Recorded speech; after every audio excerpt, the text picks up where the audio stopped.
নমস্কার বন্ধুরা, রকি কিচেনের তরফ থেকে সকল বন্ধুদের স্বাগত জানিয়ে আবার একটা রেসিপি আপনাদের মাঝখানে শেয়ার করতে চলেছি। সেটা হচ্ছে খাসির চর্বি আর মাংস দিয়ে ঘুগনি রান্না। তাহলে চলুন দেখে নেওয়া যাক আজকের রেসিপি। ওভেনে একটা কড়াই বসিয়ে তাতে দিয়ে দিচ্ছি কিছুটা পরিমাণে তেল। তেলটা গরম হয়ে গেছে, তেলের মধ্যে দিয়ে দিচ্ছি দুটো তেজপাতা, কিছুটা গোটা জিরে, কিছুটা গোটা গরম মশলা। ভালোভাবে ভেজে নেব। ভালোভাবে ফোড়নটা ভাজা হয়ে গেছে, দিয়ে দিচ্ছি 1 চামচ হলুদ গুঁড়ো। দিয়ে দেবো টুকরো করে রাখা আলু, ভালো করে ধুয়ে পরিষ্কার করে নেব। আলুটা খুব ভালোভাবে ভেজে নেব।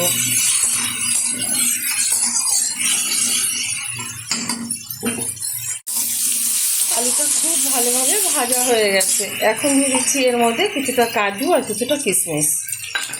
একটু নেড়ে চেড়ে নেব। প্রত্যেকটি ঘুগনি বানাতে ভালো জানেন, তবু আমি আমার স্টাইলে করে থাকি, আর সেটাই আজকে আপনাদের মাঝখানে শেয়ার করছি। আশা করি ভালো লাগে। আমার চ্যানেলটিকে সাবস্ক্রাইব করবেন, লাইক করবেন, শেয়ার করবেন। আর এরকমভাবে একবার ঘুগনি বানিয়ে খেয়ে দেখবেন, খুব ভালো লাগবে। দিয়ে দিচ্ছি এখন কিছুটা মিট মশলা। যেহেতু আমি এখানে খাসি মাংস ব্যবহার করছি, সেই কারণে মিট মশলা ব্যবহার করলাম। দিয়ে দিচ্ছি 1/2 চামচ জিরের গুঁড়ো, 1/2 চামচ ধনের গুঁড়ো। দিয়ে দেবো 1.5 চামচ লঙ্কার গুঁড়ো। ঝালটা যা যা পছন্দ অনুযায়ী ব্যবহার করবেন। দিয়ে দেবো আবারও 1/2 চামচ মতো হলুদ গুঁড়ো। হলুদটা একটু কম হতে পারে, সেই কারণে একটু 1/2 চামচ মতো আবারও হলুদ ব্যবহার করলাম। ভালোভাবে শুকনো উপকরণগুলো আমার দেওয়া হয়ে গেছে, শুধুমাত্র লবণটাই বাকি। এখন কিন্তু দিয়ে দেবো এর মধ্যে বাটা মশলা। এখানে নিয়েছি আদা বাটা, রসুন বাটা আর পেঁয়াজ বাটা, সাথে দিয়ে দিয়েছি একটা টমেটো কুচিয়ে। দিয়ে দিচ্ছি খুব সামান্য পরিমাণে একটু চিনি, খুব ব্যালেন্সটা ভালো লাগবে। দিয়ে দেবো পরিমাণ মতো লবণ। লবণটা কিন্তু বুঝে ব্যবহার করতে হবে। যখন আমি কাবলি ছোলাটা দিয়ে যেহেতু কাজটি করবো, কাবলি ছোলা যখন সিদ্ধ করেছি তখন কিন্তু একটু লবণ দিয়ে আমি সিদ্ধ করে নিয়েছি। ভালোভাবে কষিয়ে নিচ্ছি। আজকে কাবলি ছোলা দিয়ে কিন্তু ঘুগনি বানাচ্ছি, আপনারা মটর দিয়েও ঘুগনিটা বানিয়ে নিতে পারেন। খুব ভালোভাবে কষাতে হবে। এখন এই অবস্থাতে দিয়ে দেবো টুকরো করে রাখা খাসির চর্বি আর কিছুটা খাসির মাংস, ভালো করে দিয়ে পরিষ্কার করে নিয়েছি। এবার আমি উপকরণগুলোর সাথে সুন্দরভাবে কষিয়ে নেব। যত সুন্দরভাবে কিন্তু মশলা কষানো হবে, সেই তরকারি কিন্তু যে কোনো কিছুই ভীষণ টেস্টফুল হবে। মশলা কষানোর উপরে কিন্তু সব কিছু টেস্ট আসে।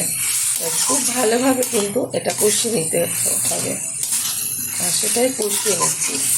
হাই আছে রেখে আমি কষাচ্ছি। ভালোভাবে কিন্তু কষানো হয়ে গেছে, বেশ কিছুক্ষণ সময় নিয়ে কিন্তু কষিয়ে নিয়েছি। এখন দিয়ে দেবো সিদ্ধ করে রাখা এই যে কাবলি ছোলা। আমি 7টা সিটি দিয়ে সিদ্ধ করে নিয়েছি।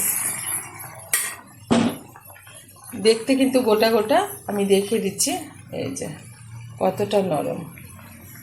এবং ভালোভাবে মিশিয়ে নিচ্ছি। এখানে এর থেকে আর কিন্তু বেশি জল আমি ব্যবহার করব না, এটা হালকা আছে আমি রান্না করে নেব। ভালো ফ্লেভার আসার জন্য দিয়ে দিচ্ছি কিছুটা থেতো করে রাখা এলাচ। এখানে এলাচ দেওয়ার চেষ্টা করবেন, তাতে ভীষণ ভালো একটা ফ্লেভার আসবে আর খেতেও ভালো লাগবে।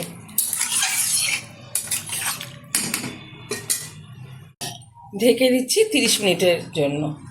ওভেনের আঁচটা একদম লো করে দিলাম। ঢাকনাটা তুলে দিচ্ছি।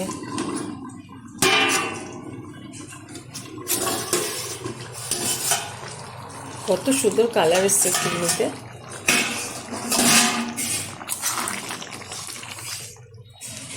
খুব সুন্দরভাবে কিন্তু আলু আর মাংসটা সিদ্ধ হয়ে গেছে। যেহেতু ছোটো ছোটো সাইজের মাংস, এমনিতেই সিদ্ধ হয়ে যাবে, স্পেশাল লাগবে না। ঘুগনিটা কিন্তু হয়ে গেছে, নামিয়ে নেব। গরম গরম এখন লুচির সাথে ঘুগনিটা সার্ভ করবো। আপনারা অবশ্যই ট্রাই করবেন। দেখা হবে পরের ভিডিওতে নতুন কোনো রেসিপি নিয়ে। ধন্যবাদ।